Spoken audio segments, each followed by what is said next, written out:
Thank you everybody for being here. This is the closing session, as you know. I like to call this the cherry on top. Has everyone had a good day so far? Yes. Well, it's about to get a lot better because of these three people right here. So I want to introduce myself briefly. So this is the Silver Circle panel. So we're all in the Silver Circle. And so my name is Joe Yashroff. I'm the news director at Montgomery Community Media in Rockville. I used to work at Fox 5 many years ago as the executive sports producer, and then Comcast Sportsnet as the managing editor. I am an adjunct professor here at Maryland. I don't know that I have any of my students in here that I know of, or former students, but hopefully some future students. I teach sports TV production, and I love this place. I went to school here. My older daughter went here. My younger daughter went here. And my wife is probably the biggest Terp, and she didn't go here, but she's probably the biggest Terp fan of all of us. So it is definitely my pleasure to be here and to sit with three absolute legends of the business. And so my job, despite the last 2 minutes, is I'm going to say very little, and then we're going to set these folks up and hear some great stories. And at the very end, there'll be time for questions. So start thinking of your questions. And think of more than one, because a lot of times somebody's going to ask a question right before you do, and you go, oh, that's my question. Well, if you have two or three, then it's no problem, right? So we're going to ask questions at the very end. So, introductions. To my far left, Denise Koch.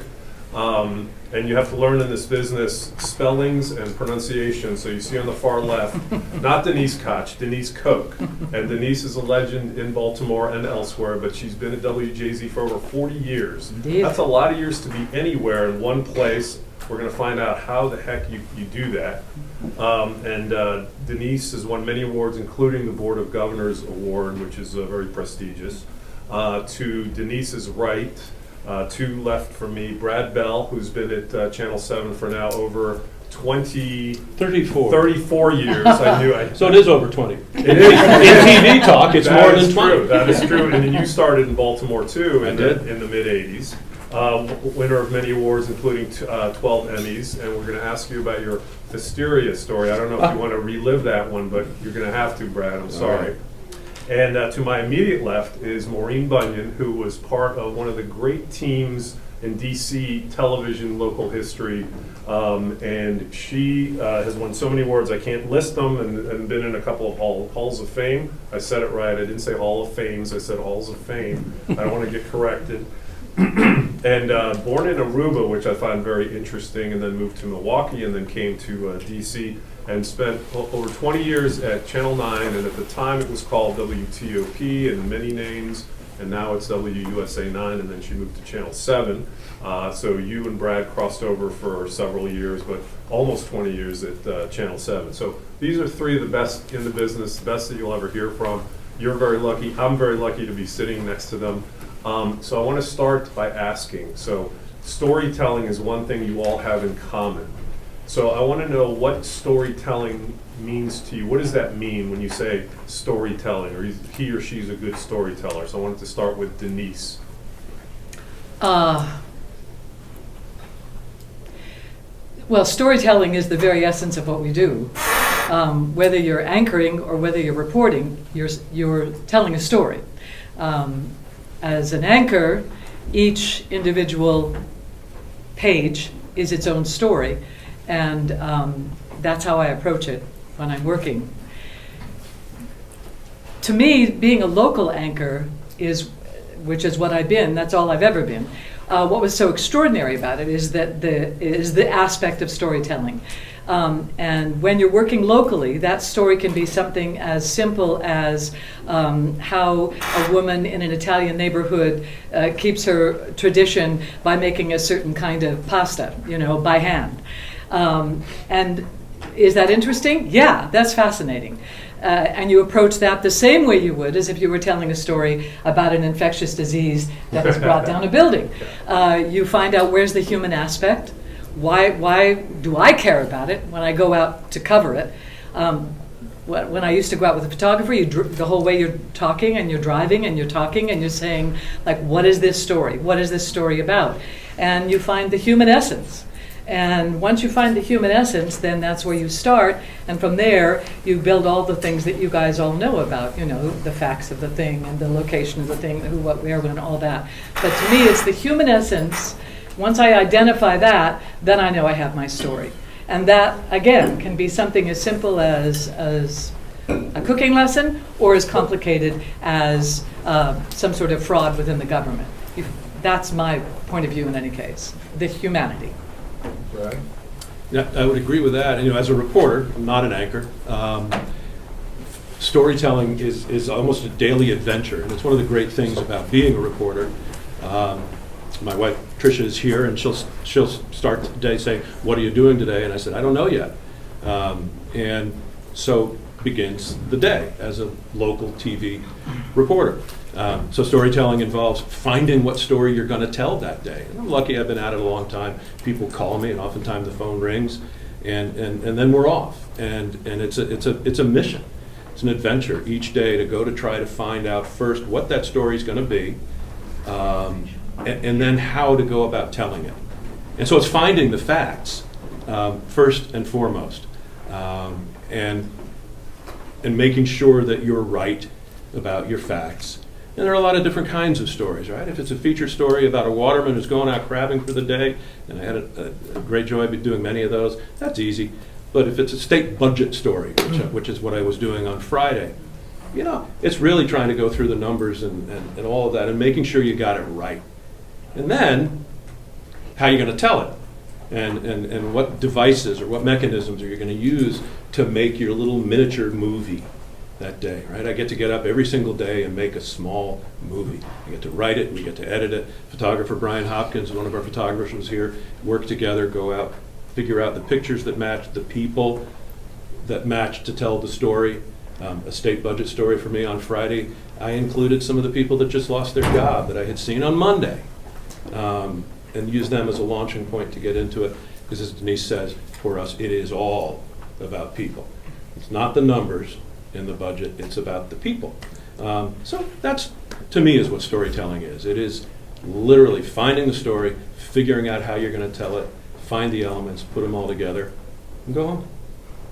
Maureen, when I say storytelling, what does that mean to you, and how important was it for what you did? Storytelling to me is one of the first and basic means of human communication. When you're born,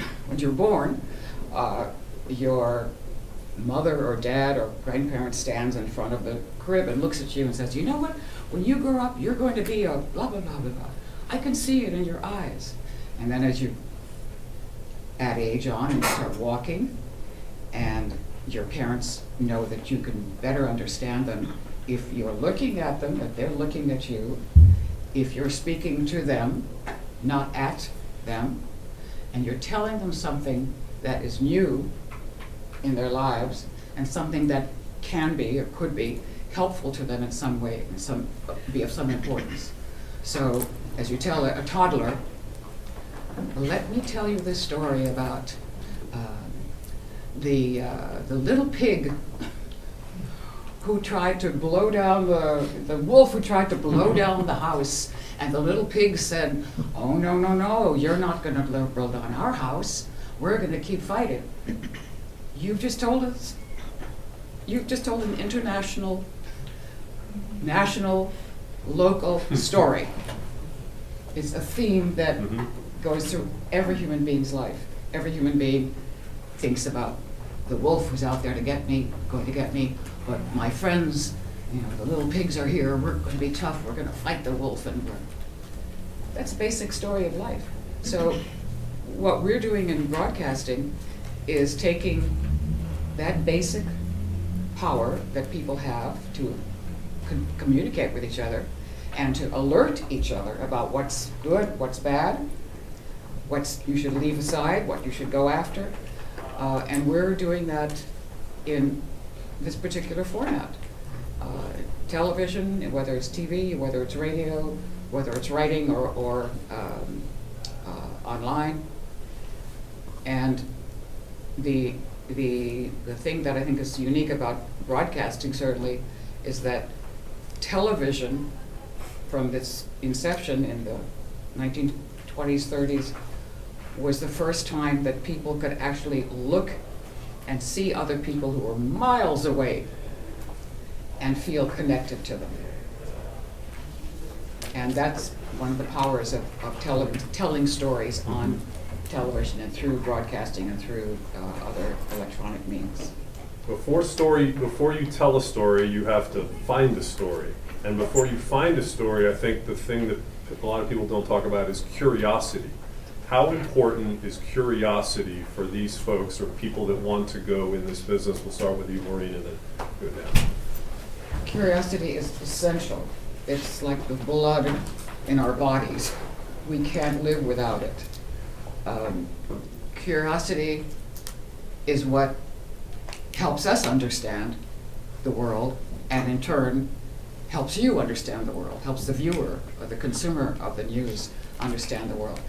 You cannot be a good journalist, you cannot be a good writer, you cannot communicate with people and giving them news without being a curious person yourself. If you don't ask yourself, I'll use Brad as an example. He's doing a story about the budget in where? Maryland. Merrill. It's a mess. How does Brad know it's a mess? How does he know? He has had the curiosity and the experience to learn what he needs to know. If he's assigned to a budget story, do a story about the budget. Oh yeah, okay, blah, blah, blah, blah. The budget, the Maryland House of Representatives is looking at the budget. Bye. That's not a story. In order to find out what you need to know to tell the story, you have to go after the information. So, lazy journalists, there's no room for laziness in journalism. You've got to know the front story and the back story, which means you have to know, for example, the headline might be, Maryland faces deep budget cuts this year. That's not the whole story. You have to go in, where are the cuts going to go? Who are they going to affect? What's the political environment in which they're taking place? How long will these cuts last? Are other states doing the same thing? That takes a brain that says, how, when, where, why, how, when, what? Continually.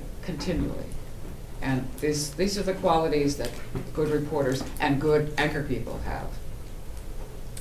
It's a character flaw for me. I'm curious about everything. I'm sitting here, I'm looking out the window. I know what the building is across the way because I was curious about the progress, and I looked it up, years ago, plus I'm a Terp. I'm curious about the light rail poles out there. The light rail is going to run through it.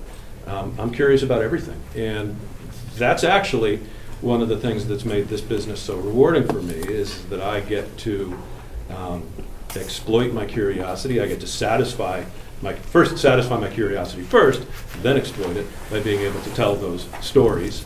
But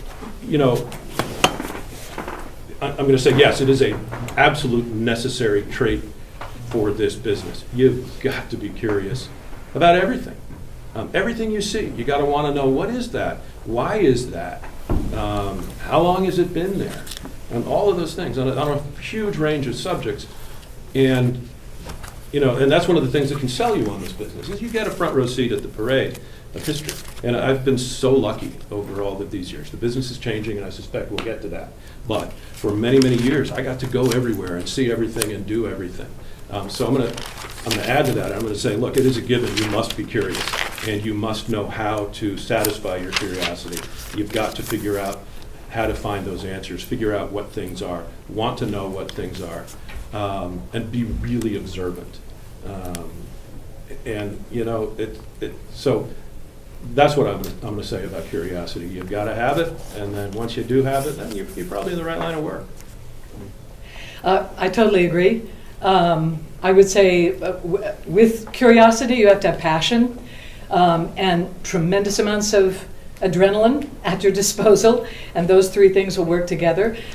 You brought up your wife, so I'll bring up my husband. He's always saying to me, stop asking me so many questions. And I can't help it. It's just in my nature after doing this job for so long. And I'm going to speak practically now if I can, because these are young potential journalists. In our newsroom, we have a meeting every morning at 10:30 where we go over ideas. I cannot tell you how frustrated I'm getting at some of the young reporters who come to that meeting with not a single idea. Nada. We had somebody threatening the Department of Education closing on Friday. People sat there like, what story could we do? I said, did any of you have a FAFSA loan? Where did you get your FAFSA loan? How, do you still owe money on a college loan? So there's something where a huge story is absolutely affecting them, and somehow a couple of these young reporters didn't come up with that as a story idea. It was a no-brainer to me. They live in the city. They'll come in. How can they come in without a story? All you have to do is walk around the city of Baltimore, and if you need to find a story, you will find a story. Do you not know, having been in Baltimore? Baltimore is a very charming, but very urban, complicated city. And if you want to find a story, you can get in their vehicle with your photographer. Don't you agree with me?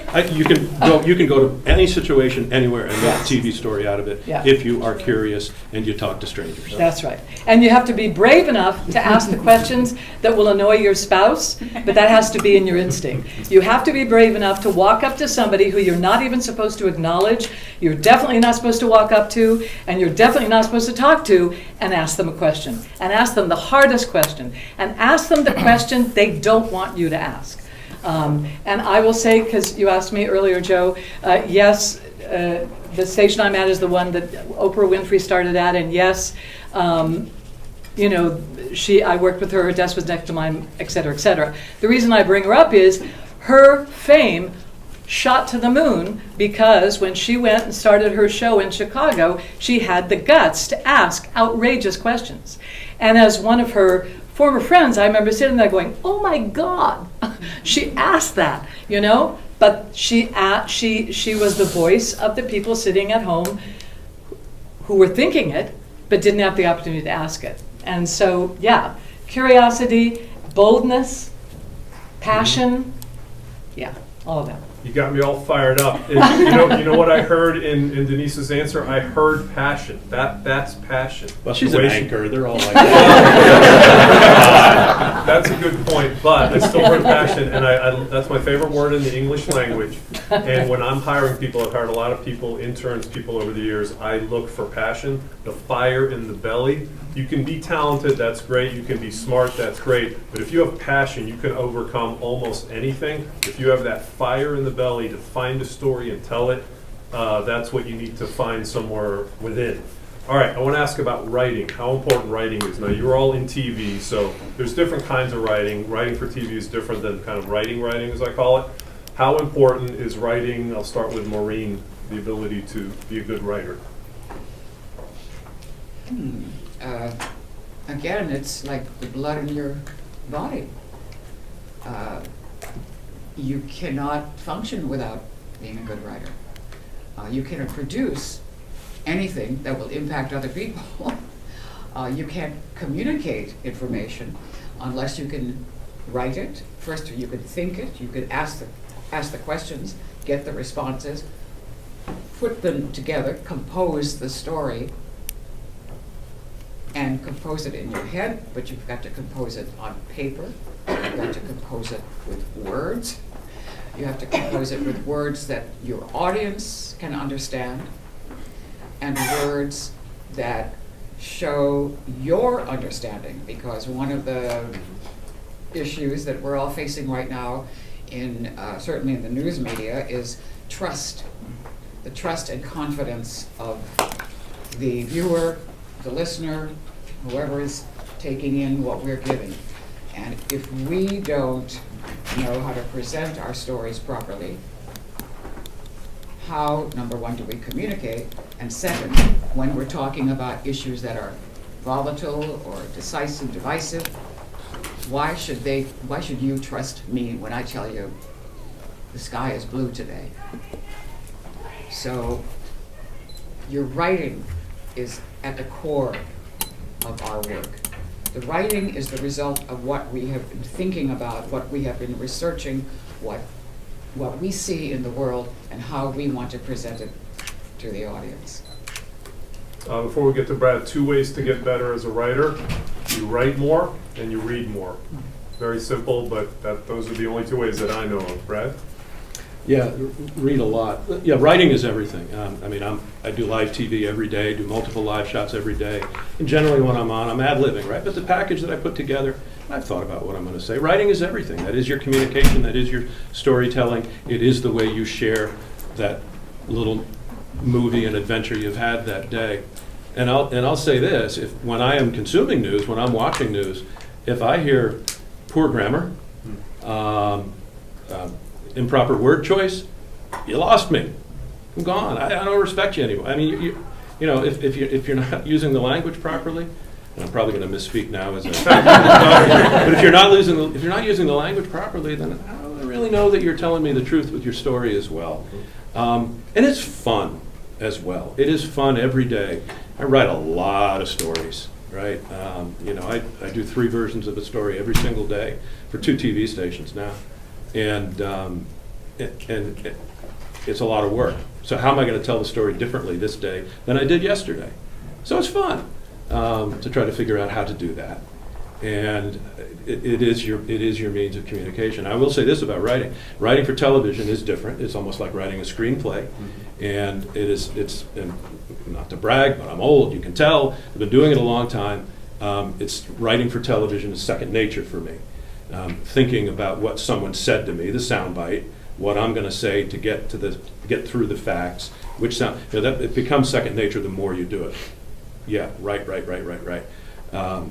But there's a new kind of writing we all have to do now as well, and I got to write for print again, which I haven't really done since my high school newspaper, because we have to write for the website, so writing is hugely important. It's everything. This is not an acting job. This is a writing job. Speaking of acting, Denise, you were an actress before you got. That was a bad transition, I suppose. Thank you. Before we get to the writing, I want to know. I'm curious how you decided to go into TV from acting. Okay, well, so when Joe asked me to do this, I said to him, if people talk about how you get in this business, I'm not a good example, because I came into it in a totally unusual way. However, we talked about storytelling first, there are so many things that are the same between what I was trained to do and then what I ended up doing. So I started out as an actress. I grew up in Los Angeles, and that was my first career. And all of my training, unlike you, I never went to journalism school. I went to UCLA, I went to California Institute of the Arts, I went University of Michigan. All my degrees are in theater and academics of theater and performance of theater. So that's a hard life, it's a hard career. TV's hard, theater is a little harder, because you only sign on for a 9 to 10 week job, and then you got to find your next job, and then your next job, and then your next job. So I did that for about 4 or 5 years as a profession, and it was a hard life. And my husband, that's how I ended up in Baltimore, was working at a theater in Baltimore, so we made that our home. I was away from home all the time, and I thought there's got to be something else in life to do where I could have some sort of personal life, and where I'm not always worried about paying the rent next month. So there was an opening in the newsroom at the TV station where I had begun doing some freelancing for a magazine show. Somebody saw me in a play and asked me to do freelancing for a magazine show. I did it just because they would fly me home to see my husband. There was an opening in the newsroom, and it was for somebody to review movies and review theater and do features. So I thought, I could do that because I have all this academic background in the theater and film, so I can justify myself that way. But I didn't really know how to put together a news story. And so I did what I encourage you to do in general in life. I faked my way into the door. They said, do you think you could take a photographer and go out and do a story for us to show us a reel? I had no reel. I'd never done TV. I said, absolutely. So this photographer, God bless him, I've never forgotten him or stopped thanking him. We went out to cover a comedy club because they wanted me to cover lifestyle and feature stories. So we showed up, and he said, "Do you want me to shoot some B-roll?" And I said, "Yeah, that's great, thanks." And then he said, "Don't you think you should do some interviews now?" "Good idea, I'll do some interviews." And then he said, "Okay, do you want to do a stand-up?" And I said, "Yeah, that's right, I should do a stand-up." So he handed me the tape at the end of the night. I went in the next morning. What do I do with this now? So I thought, okay, there's a logic to this. I better look at it. That's a good start. And I better time out everything so I know exactly where everything is. And I figured it out. And then I went into the edit booth with a phenomenal editor who went to DC, who saved my life again by saying, "Should we cut to here, and cut to here, and cut to here?" And so they hired me, and then I had to learn. And so I would go into work every day 3-4 hours before my shift started. I worked my tush off and learned. It took me a year, day after day, and I watched everybody in the newsroom who I respected, and there were so many phenomenal reporters and anchors who I respected. And I just figured out how to do it. And going back to what Maureen said, and she's absolutely right.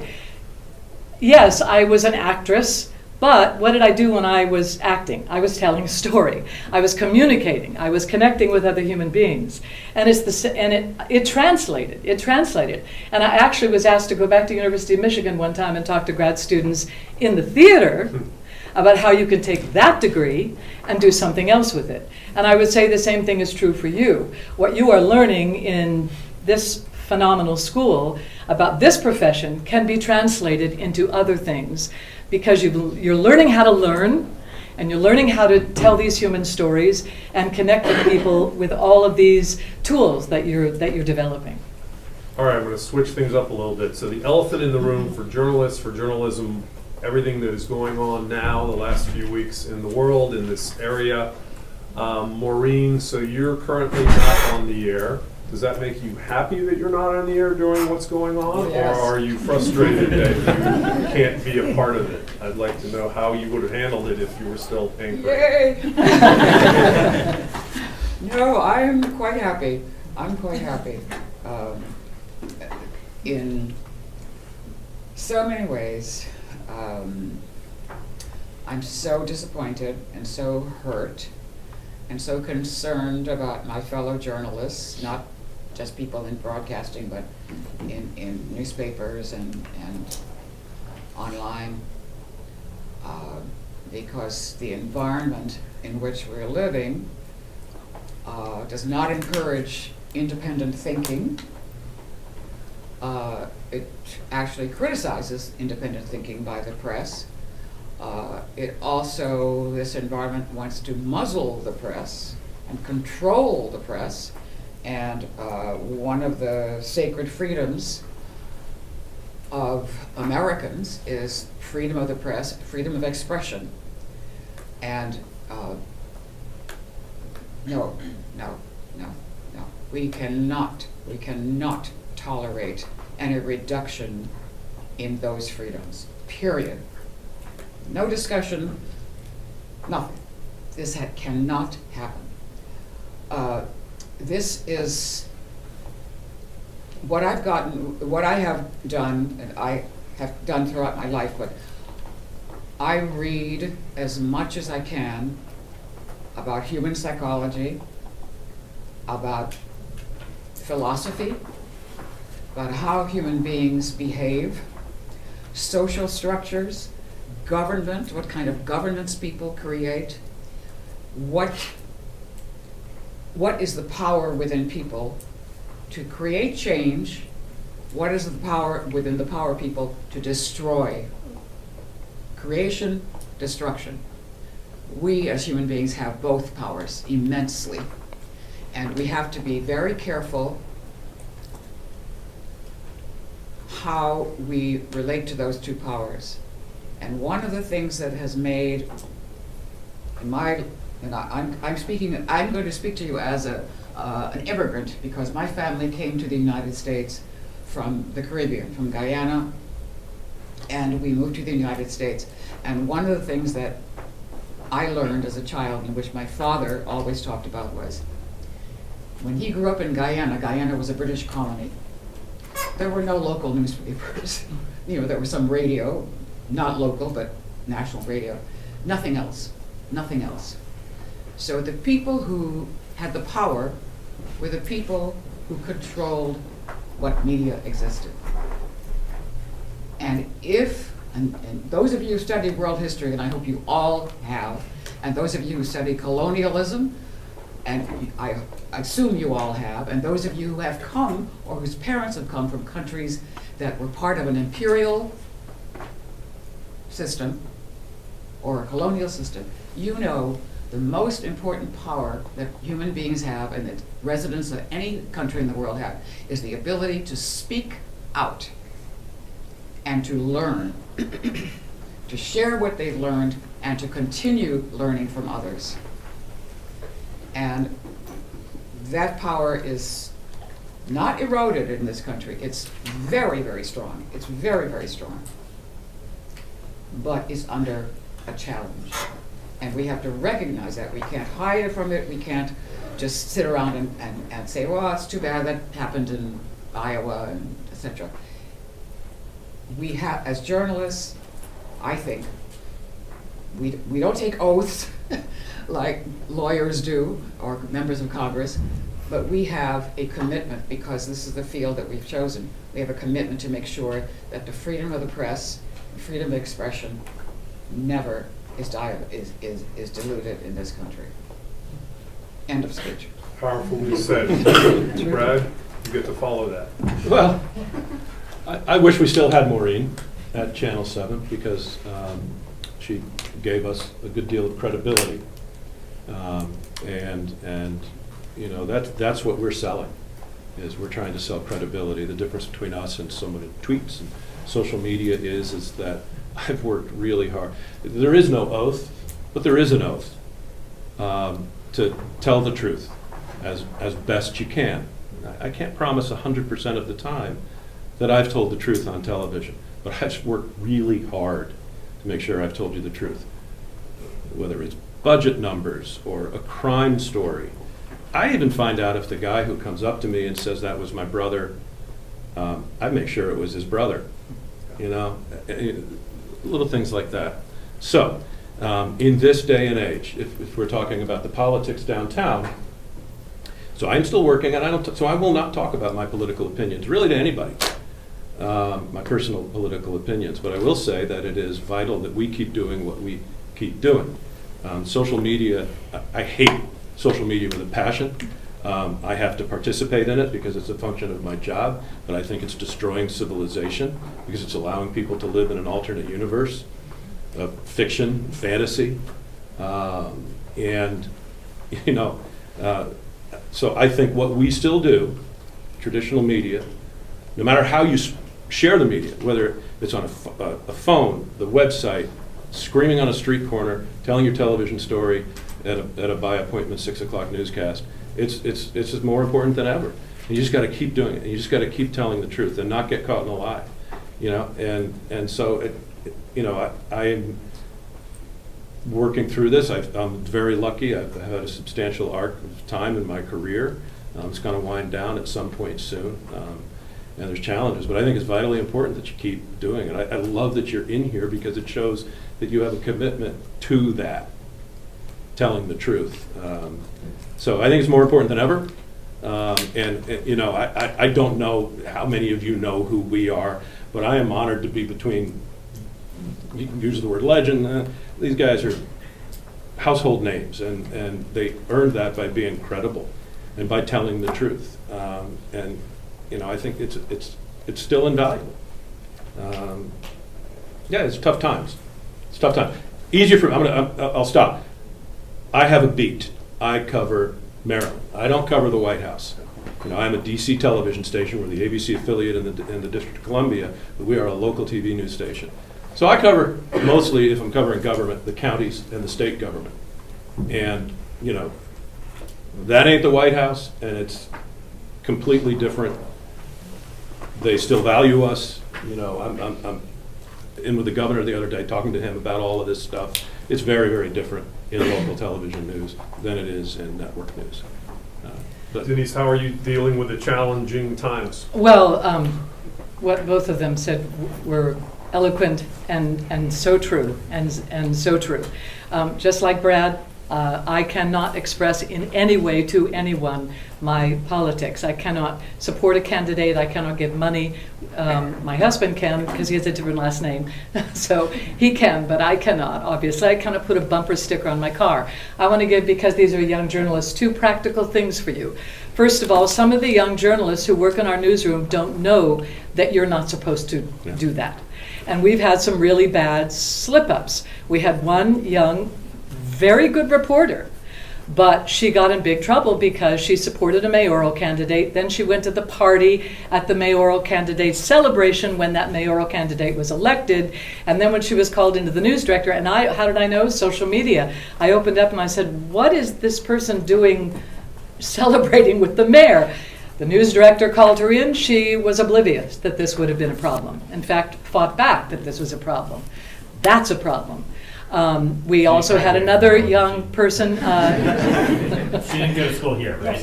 No, she didn't go to school here. Although, That Josh, I can give you some examples. We had another one on the other side who the day of the inauguration that happened 10 years ago, 6 weeks ago, put a whole things of celebration all over her social media. That young woman had to be called in and told, no, you don't celebrate any candidate. So I know they were teaching you this, but somehow this message is not getting out. That's one practical thing. I know they're teaching it, but tell your friends, okay? Because somehow the people in our newsroom, we've had examples of some who seem oblivious to this idea.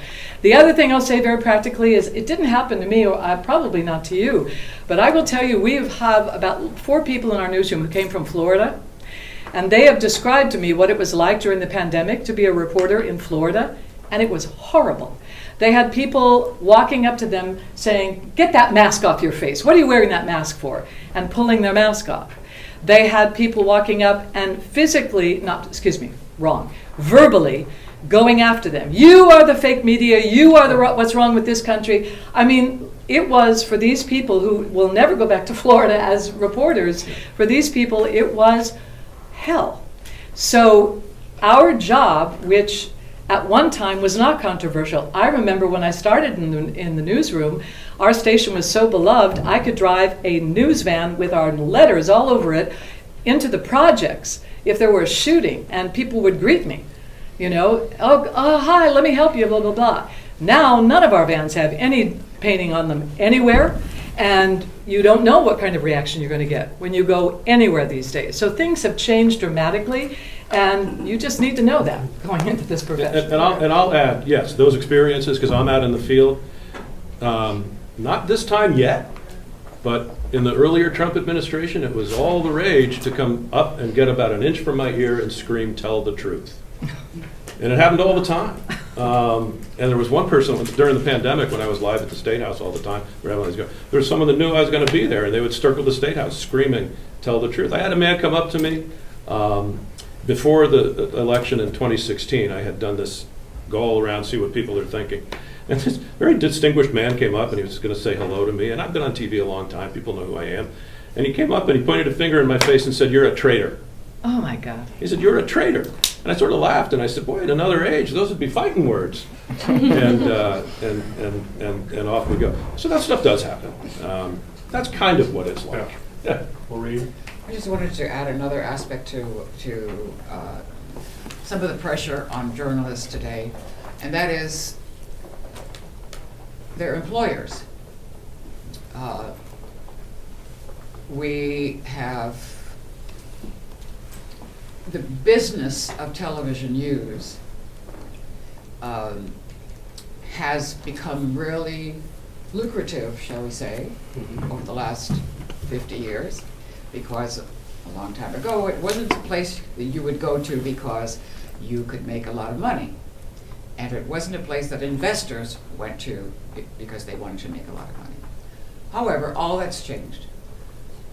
Television broadcasting, as well as newspaper ownership and other media, is now huge businesses, multi-billion-dollar businesses. They're corporations. Today, if you go to apply for a job at station XYZ, you don't think of it, oh, it's station XYZ, it's in Chesapeake, Maryland, it's a beautiful little community, I can afford a house there, it's really interesting to cover the stories about the Chesapeake Bay, blah, blah, blah. You need to also ask and find out who owns that TV station, who owns that newspaper, what is their history, what is their commitment to journalism. Not just what's their commitment to getting the newspaper out every day or getting the people on TV every day. What is their political, social commitment to freedom of the press and freedom of expression?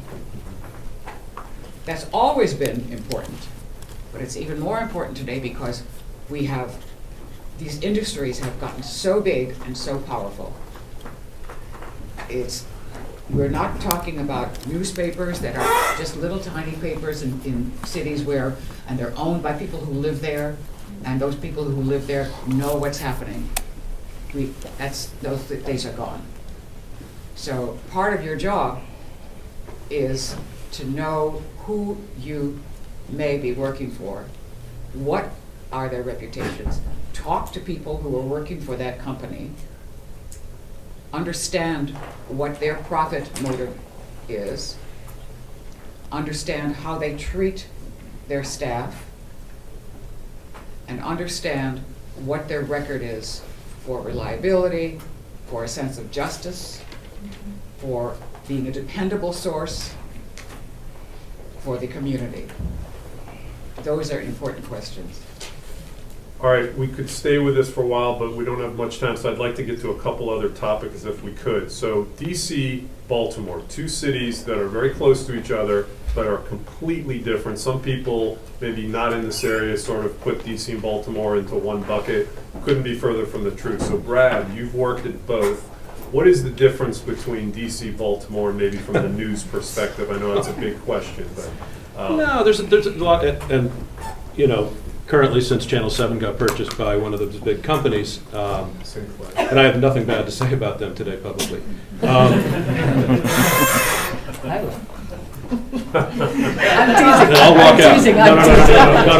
No, so I'm in both. My stories are airing in both markets, but I work in DC. I did work in Baltimore. I love Baltimore. Oh my gosh. Part of it was being young and all that, but I was at Channel 2, WMAR in Baltimore. I actually had my first on-air gig was at Maryland Public Television covering the legislature. But the real local was Channel 2 Baltimore. And it was great there. I loved the town.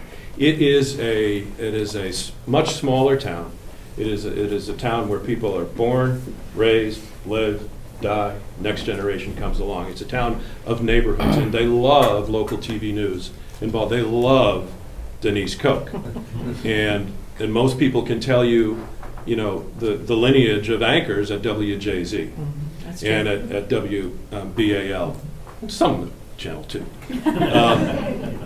But so that is it's a different town. It is its own entity. It's like Pittsburgh, right? It's its own city, and everybody goes into this one town to work, or on the Beltway, and it's got a much more small town feel. It's really fun to be a TV reporter or a TV anchor in Baltimore. I came, and I was doing very, very well up there at Channel 2, and I got hired at Channel 7, and I went down to Channel 7, and I am among a whole different set of legends. I'm in a top 10 market. Maureen Bunyan was at Channel 9 in the glory days of Channel 9 with these absolute icons of the television industry of the glory days. And here I come in. I was 29 years old when I started there. And it is a different town. It is a transient town to a degree. But if you're becoming news director in the town, don't get fooled by that, because it also has people that are born and raised and die and raise the next generations there as well. It's a much bigger market. It takes 10 years to get known versus 5 years in Baltimore. You've got many more different governments to cover. It's bigger. Mm-hmm. It's different. It's different. It's hard to put a finger on it, but okay. I've loved working in the DC market. I loved it. I had a great time. I was DC City Hall reporter for a while, covered Marion Barry. I know all the neighborhoods, I know all the city. I would disagree. I can go in any neighborhood now, right after a shooting, even when the shooting's happening, and people still greet me and say hello, and they want to tell me the stories. That's good. And that in both markets, but that's the difference. One still kind of really does have that small town feel. DC's big. Denise, did you want to weigh in, or I can go to other questions? No, go to another question. Okay, Yeah. okay. So I want to know, mentors are so important to everybody. I want to know, can you think of one mentor that made a difference? Let's start with Denise, and then we'll go back down. Oh, mine's very easy. Okay. So you heard my story. I came with no TV experience at all, and they hired me for the young women. Today is International Women's Day. You all know that, right? And here's to women. And the man who hired me said to me, when he hired me, "Do you think you can sit up there with all those men?" Because when I was hired, there were no women. We had one woman doing sports on the weekend. She was terrific. Gail Gardner. Do you remember Gail Gardner? Yeah. Other than that, we didn't have women anchors. And so they hired me to sit next to the most beloved anchor man of all time in Baltimore, silver-haired fox named Jerry Turner. And he had this mellifluous voice, and he was just a charming gentleman, and he just oozed it. So I knew nothing about TV. I'm sitting next to him as this totally green person, and I'm supposed to sit there and do feature stories and movie reviews, things. They hired me literally to give him something to play off of, you know. This was back in the day, and it's not that way anymore, ladies, I'm glad to say, when women were supposed to be deferential to men on the news sets, etc. So they hired me sort of to bring out another side of his personality. And I've said ever since that everything I know about television I learned by going to the Jerry Turner School of Broadcasting. Because just by sitting next to him every night, watching his ease, watching his comfort, watching his humanity, how comfortable he was just talking to you through the camera, that's how I learned everything I know. So he wasn't my direct mentor, although he would come over and whisper things to me like, "You know how you did that? You might try that." And I would take it to heart, you know. But just by watching, that's how I learned. And I think sometimes watching teaches you more than anyone could ever tell you on what works and what doesn't. But it sounds like he did it in a kind way, not in a Extremely kind, Okay. extremely kind, extremely gracious. And this was a man who set a standard in that newsroom where he typed he wrote half of the newscast for every broadcast every single day, even when he was undergoing chemo for cancer. Wow. He came in and wrote every single day. Let's go to Maureen and then to Brad. Anybody that sticks out as a mentor or someone that influenced you in a positive way? People have influenced me in positive and negative ways. I'll give you two examples. When I was living in Milwaukee, Wisconsin, I was looking for part-time jobs. I was interested in journalism, and I even had an internship at the Milwaukee Journal at the time. But I liked to speak, and I was a good public speaker, so I thought, let me see about this TV thing. And I went to a local television station, and I said, can I get a job here? I'll be a clerk, you know, I'll count peanuts, whatever you want. I just want to see how things work. And the news director said to me, yeah, you can get we'll give you a clerical job, etc. But don't get any crazy ideas about going on television. What? Yeah, because I know that a lot of you young people, meaning you young black people, this was in the mid-'60s when the civil rights movement was at its peak. A lot of you coming here looking for opportunities and jobs, you think you want to be on TV. Blah, blah, blah. I'm sputtering when I'm listening to this. And he says, no, you won't be successful if you try, because, and you just sit back and relax, don't worry, because A, you have a strange sounding name. So your name should sound something like something black. B, I have long hair. You have long hair. And C, you're not dark enough. Your skin is not dark enough. You don't look black enough. You don't sound black enough. You don't look black enough. Well, I said, that's your problem, not mine. And that's the way I proceeded with anything negative. the positive, and the response, my response to that was, I'm still going to keep looking for jobs in broadcasting, or I'm still going to pursue my journalism career. You're one little blot on the paper. You're not going to control my life. And guess what? So I entered Columbia. I got into a Columbia journalism program for minorities. I realized that there were opportunities for, quote, people like me and women, because other people didn't feel the way that guy felt.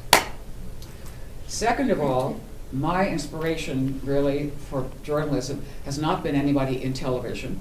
I think the person I most admired in terms of recent television, national television, was Peter Jennings, because he was extremely knowledgeable about his subject. I also adored and was very thrilled that my 11 o'clock show was a lead-in to some of the ABC shows.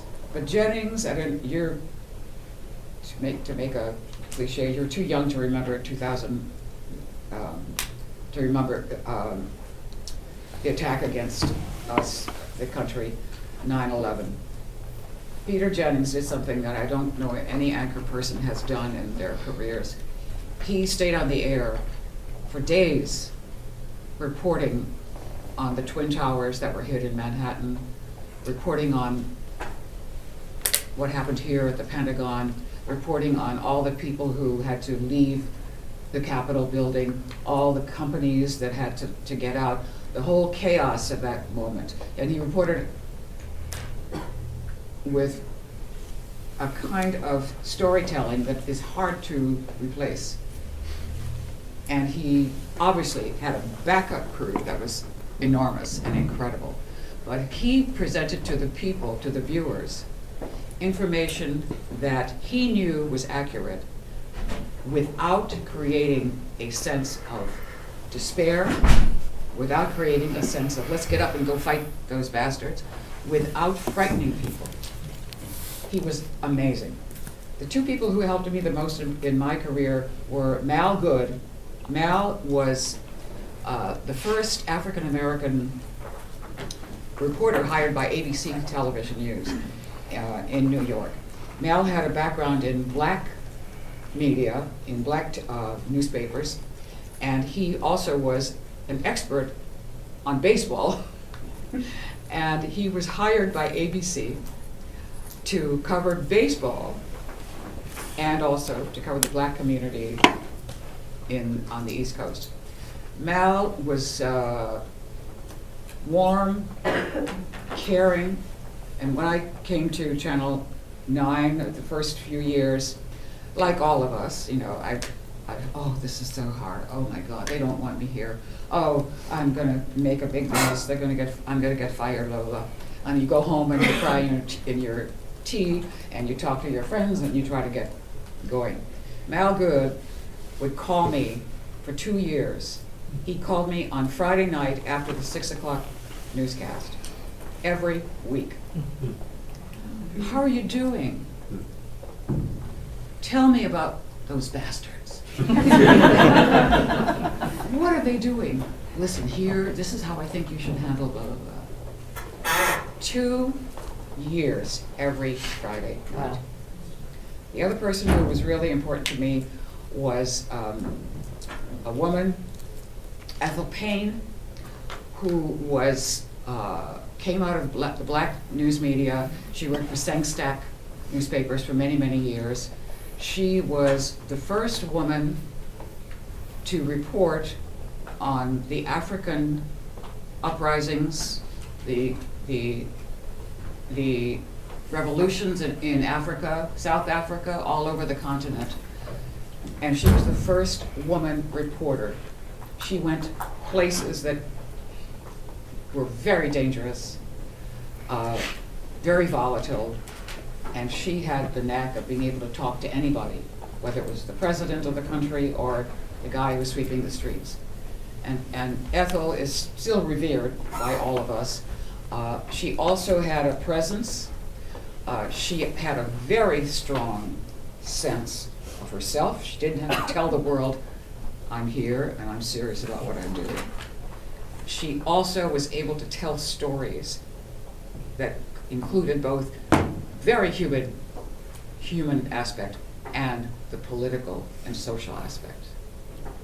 And so she was really a remarkable woman, and she took me under her wing, and I will never ever forget her for that. Mentors are so important, Brad. Yeah, so first off, this is. We're going to get to Q&A. I'm going to whip through this, but this is very much an apprentice journeyman business, right? So you can make anyone your mentor because we share our work product each and every day, right? So you can see what people do, you can pick and choose what you like. But I've had some people that I've been able to learn from through my career, starting right out of University of Maryland. When I went downtown and I was working as a field producer on Capitol Hill, there were people there. There was a guy named Charlie Gibson. There was a guy named Phil Jones. These were titans of the industry. I was a nice kid, right? And I tried to learn from them. But I'm going to say a name.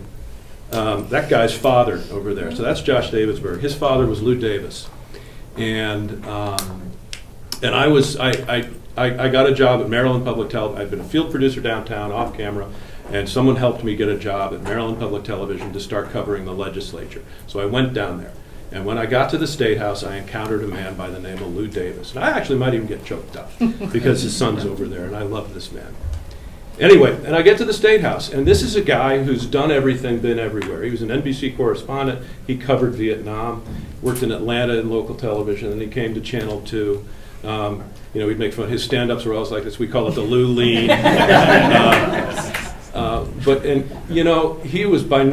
He was nobody's glamour kitty, but he was a hard-working reporter. He had done print. He'd done everything, and I found him early on when I was down there, and he also found out that I was working hard, and I knew what the schedule was for the day. I would know every hearing, and I know what bills were up, and he would ask me, and I would tell him. And he helped me get hired at Channel 2. He said, go hire this kid. And I was young and looked young.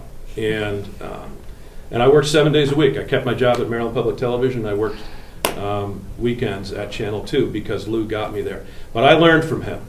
And I absolutely consider him a mentor. I adored him. I still do. In Annapolis, there's a restaurant called Chicken Ruth's. I'm lucky to have my picture on the wall there, but he's the only journalist who's got a sandwich named after him. And if you know Josh, you know, I love that guy. So that's my mentor story. Mentors are really important. If you find somebody smart or kind, latch on to them. All right, we're going to open it up to questions. I'm going to give you 3 suggestions that I tell my students. Keep it brief, don't do 2-part questions, and don't say talk about. And can you please say your name? And no yes or no's. Yes, no yes or no questions. Thank you all for this panel. I just want to start by saying that. And stand up, please. Oh, there you go. I like that. That's good. Stand up. Hello all, my name is Cielo. I just wanted to start out by saying thank you to this panel and just, for informing us and being here. What is one of the hardest lessons that you had to learn in this industry? Hardest lessons. I'll say, this is what pops to mind for me. I'm a reporter. It's a grueling job. You're never done. You're always on a treadmill. Every day is a new day. You've got to generate a product. Every day begins with, what am I going to do today? So is it a hard lesson? That's what's hard about the business. Hard lessons, the business is changing. I had a pretty strong upward income trajectory early on. It kind of flattens out. Things have changed. Is that a hard lesson? Mrs. Bell? It's a hard job. Look, what I do, it's a hard job. It's physically grueling, and there's some stress. Yeah. I'll answer really simply. Almost every single time I do a story, even like a project that took me quite a bit of time, and I really had time to put it together and do my very best work, I always wake up at 2 in the morning and go, I should have done that. I should have done that. There's always this sense that if you just had one more, or if you'd just taken, or if you'd said it that way instead of that way, or why didn't I ask her that? And I had to get used to that. That it's such a fast-moving business. When I started, you do 2 stories a day. I just was going to let myself down. And all I did was each time try and go back and say, do it right this time, you know. But living with the sense that this moves at such a rapid pace, and you're asked to do things so spontaneously that you're probably going to wake up at 2 in the morning a lot of times and go, it could have been perfect. And if you're lucky, every now and then it may be. I haven't been that lucky that often, but anyway, it was hard to learn. Thank you. I think the hardest thing for many people is public exposure. Our work involves close contact with the public, obviously going out in the field, writing the stories, etc. But sometimes we forget that the people who are reading and watching us, some of them are not so nice. And they're not shy about saying what they want to say. It's their job, it's their responsibility to do that. So part of what you need is in your personality in these jobs, in journalism of all sorts, but especially in journalism where your face and voice and name are out there, you have to be tough. You have to be tough. You have to take criticism. You have to take people who might jeer at you, as Brad said, people who say, you're the traitor. You have to be able to walk through those types of situations. You cannot fold up and cry. And you certainly, you have to know how to depend on yourself. And that goes back to what we originally started. What is your craft? Do you know how to write? Do you know how to ask questions? Do you know how to find out what the backstory is? Do you understand where you are? Do you know the kind of government that people are talking about? I'll give you one quick anecdote. Years ago, there was a young woman who was an intern at Channel 7, and she had finished the internship, and she was going to she got a job somewhere in Ohio or Kentucky or somewhere. And she was very excited. She flew out, she got an apartment. She came back to me and told me how excited she was about the apartment and blah, blah, blah. And I said, well, what is your beat going to be? She said, the local government. I said, oh, okay, what form of government is it? And what do you mean, what form of government? I said, well, is there a mayor? Is there a city council? Is there an alderman? Is there a king? A queen? Is there an elected group? What's the town's source of income? Is it from selling apples? Is it from building cars? What's the history? How come it has the name? Where did that name come from? Is it an old Native American name? Is it named after the founder of the town? She couldn't answer any of those questions. And she was going to live there and report on that community. So in order to keep from falling into that trap, because as far as I know, I don't know if she's still there, but you have to not only know what you know, but know what you don't know, and then go and find out. Great advice. Who's next? Yes, sir. Hello, my name is Isaiah, everybody. Thank you all for being here, 100%. I'm from Baltimore. I've watched Denise cook my entire life. I wanted to ask, how hard has it been, or how easy has it been for you to localize national stories, especially for an area, in the DMV or in Baltimore as well? It's getting harder because the national stories are so all-encompassing. But we have changed our 6 o'clock news, which we're now literally calling it all local news. And that has really helped me psychologically, because I know that for 1/2 hour a day, I'm just talking about my community. Makes me very happy. What we've done is not hard, as I explained earlier about the Department of Education on Friday. That's not hard. All you have to do is, as I went in and said, we need to talk to somebody who's signed up for a school loan. You know, what about, you know, find somebody who, that wasn't hard. Talk to a local teacher. What kind of programs are supported for children with disability? So that's what you do. You take this national story, and as I said in the very beginning, you find the human element. You find someone whose life is hanging on the balance of that issue. And then that's how you do it. And the enormous changes coming out of Washington right now are affecting everybody in every community, but they don't always know that. So that's where, as a local news, it is our job to make sure that they understand the repercussions. Like I'm forever saying, let's tell people exactly what is in the budget proposal that Congress is considering. They think they know, but they don't. Can we bring this down? We have a great thing now. I don't know if you guys have it, but we have, CBS has it in New York, has this department called Standards. They have one office in LA, one in New York. And every day they shoot out stuff. And they are keeping track of everything that's going on with this administration. And they're also clarifying every single day certain issues. It's extremely helpful. I think every newsroom should have something like that right now. Yeah, and we'd go on to another question, because I mean, that answers it. But look, read, right? I get up in the morning and I read a whole bunch of newspapers. The stories are there. Maryland is just now starting to quantify the fiscal impact of but you know, we're talking about human beings, and whatever jurisdiction you live in and whatever market you live in this country, people are losing their jobs, or their grants are getting cut, or whatever. And then conversely, the other neighbor is saying, yeah, this is what we want, because my taxes are being spent on things that I don't want them to be spent on. So all politics is local.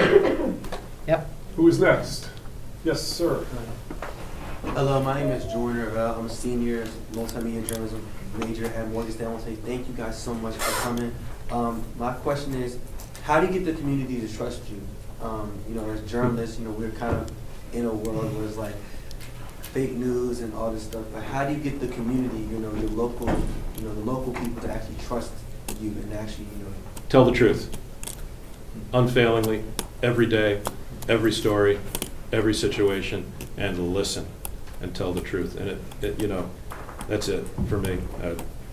I was flattered this week. I was talking to some people, and they said, Brad, wow, you really respect it. And I know that, actually. And I wear that as a badge of honor. You tell the truth. That's it. Never lead them astray. Maureen? I would say be as informed as possible. As both Brad and Denise were mentioning, learn something every day, and especially if you have a beat, learn what is part of that beat. There are so many dependable, well-written sources of information available to us on the internet that it's incredible. It's incredible. If you want to learn the history of the clockmakers, you can find it all. 1, 2, 3, and you got it. Be curious. Look for it. Look for it. And the more you look and the more you learn, the more curious you will continue to be, because your brain starts to function. It says, oh, this happened? Why? Why did that happen? When? What? Who did the what to whom?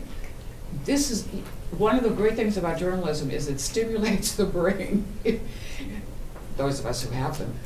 It keeps us thinking and observing and learning, and helps us to tell stories better.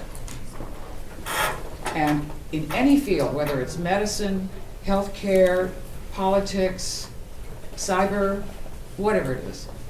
Look at recently we had the terrible plane crash on the Potomac River. Some local reporters, Steve Rudin, was good enough to put on Facebook a reference to a man who was a former pilot who, on Facebook, analyzes problems with aircraft and analyzes air-related accidents. And this man was great. He's not a reporter. He doesn't belong to work for anybody. He works for himself. But he knew the information. He could describe in layman's terms what happened when that plane crashed and the helicopter crashed into it. And I went to look at this, and the reason I went to look at that man's posting was because Steve Rudin told me about it. And Steve Rudin is a long, long time meteorologist and forecaster, and I know and trust him. So that's what you want to become. You want to become the Brad Bell, you want to become the Steve Rudin, who can give you alternative sources of information, more sources of information, because they know enough. And they have enough power and enough knowledge to share that with you. Carol, Sue, can I lobby for 5 minutes since we started 5 minutes late? Sure. You gonna yell at me? Yeah. Okay, thank you. All right. Nobody's leaving. Okay, good. So this is all you all have known your whole lives, but not us. How has this changed your lives, your careers, your jobs? It's changed it unbelievably. I mean, we actually have some reporters now shooting their stories on that. And they're much more facile than I am. You do, yeah. Absolutely. Yeah. So also, for me, it changed that I don't get out in the field enough. I wish I did. That's my favorite part of my job, and I hardly ever get to do it anymore.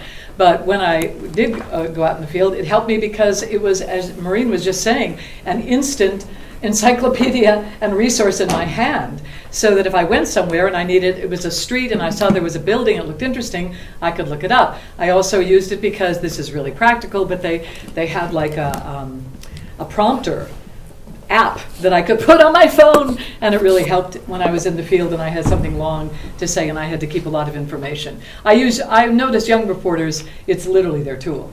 I still take a reporter's notebook with me because I'm old-fashioned and because it feels good. But I know that most young reporters don't. They just use their phone for everything. Yeah, the phone, it's a lot of things. It's changed dramatically. I saw the reporter's notebooks outside. I was reminiscing because I haven't had a reporter's notebook for I years. do.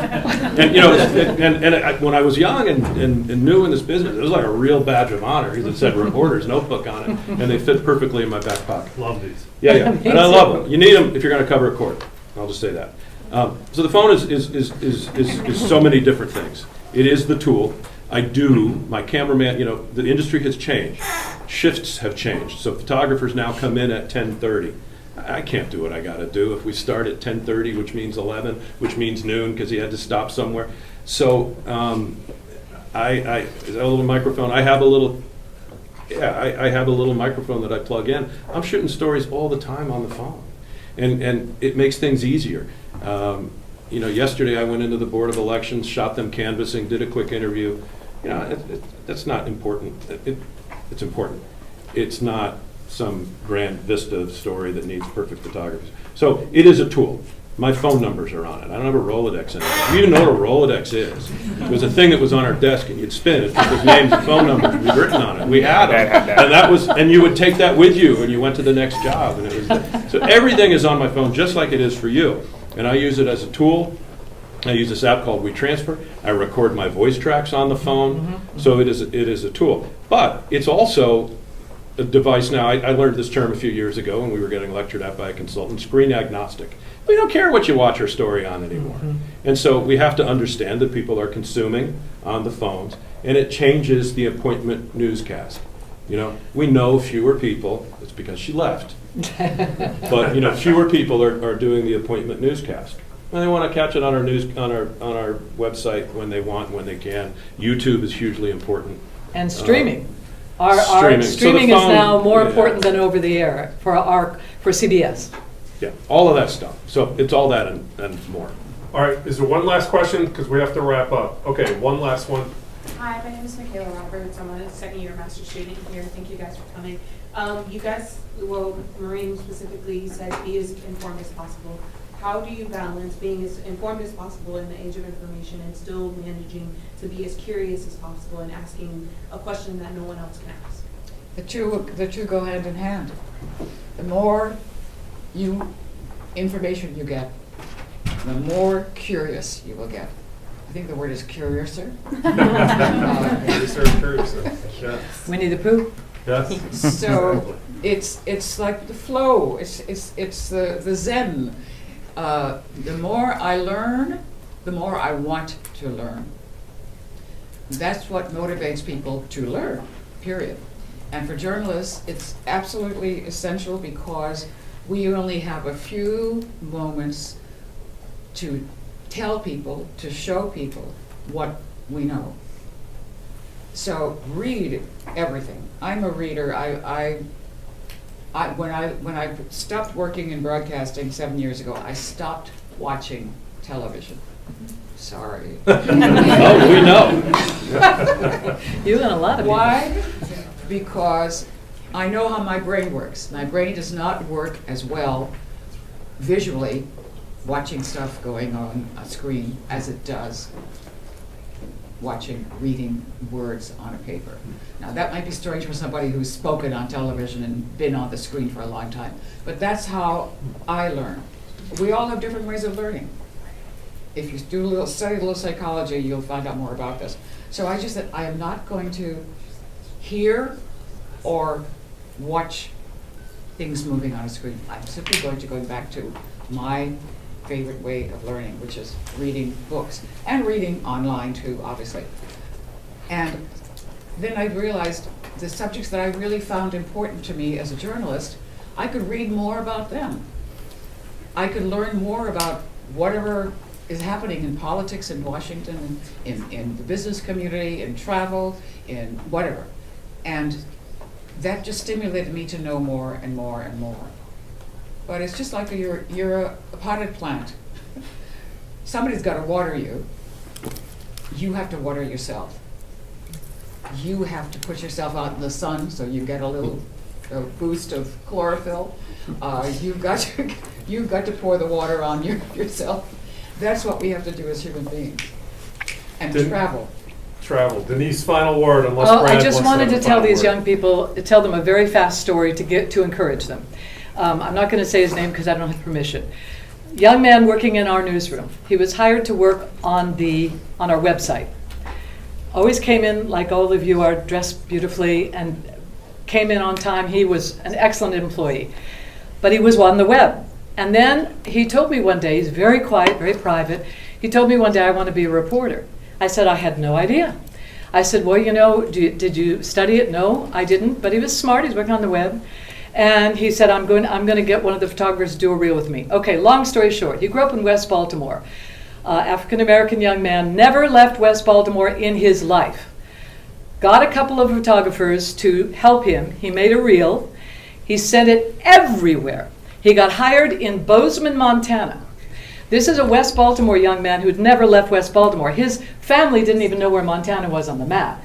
He said, I'm going. And I happened to have a daughter who was there. And so I said, oh, I'll connect you. So that's how I followed his story. He put everything he owns in his car. He got his GPS. This young man, by himself, drove across this country. He went to Bozeman.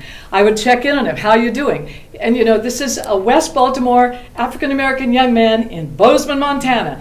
They had him driving. He was an MMJ. He shot his own stuff, everything. He got in his car every day. They'd send him to Helena, which is like 2 hours drive to Helena. He would cover the governor. He'd come back. He would cut his stuff, do his own stand-up. I said to him, you are going to get the best reel ever in Montana because you're covering forest fires. You're covering bear attacks. You're covering all this stuff you'll never cover anywhere else, and you're going to have the best reel in the world. Sure enough, this young man, he stayed there for 3 years. Then he got hired a larger market, and a larger market, and a larger market, and he's now in Cincinnati. And he's doing really well, and he's traveling the world.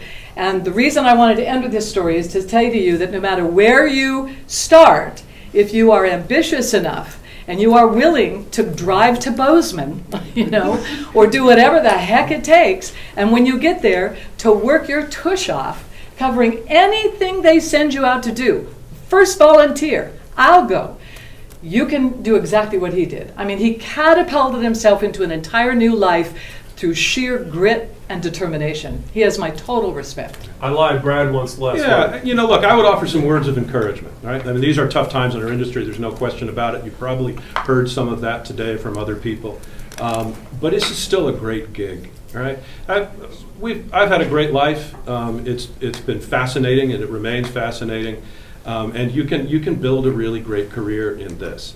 And I would encourage you to do that. I mean, there's little bits and pieces, I would say, to answer each and every one of your questions. How do you remain curious? Well, I mean, I think I've seen everything, and then a ship runs into a bridge. All right? And then a helicopter runs in to an airplane. So there is something new in the human condition each and every day. There's a saying in literature that all the plots have been told, and and it's kind of true. And what are all human motives? Crime, this, that, sex, drugs, money, right? It's but there's something new each and every day, and it is an honor and a privilege to be able to share the stories of the human condition. And you get a front row seat at the parade. I got hooked early on. I got sent downtown. I got this internship. I went over to what's Hornbeck Library now. They said, oh my gosh, we just hung up with this person. Go see him. And the very next day, I went out to interview the Prime Minister of Japan. His name was Yoshihiro Nakasone. I was a kid.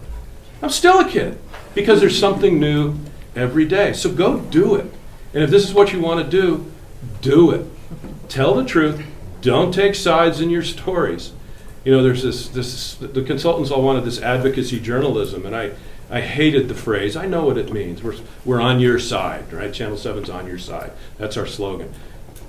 Don't put that in your news stories, Just be impartial, and then people will trust you.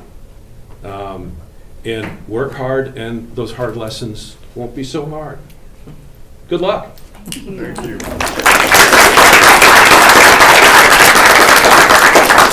Thank you, Denise Koch. Thank you, Brad Bell. Thank you, Maureen Bunyan. This has been an honor and a privilege. Really, I could sit here for 2 hours, but I think I get yelled at. We could easily go on for 2 hours. So thank you all. Thank you, everybody at NATAS and Merrill. Thank you all for being here, and good luck with whatever you do. Take internships. Do internships. Best advice I can ever give somebody. Yep. Internships. Number one. And Maryland beat Northwestern 74-61.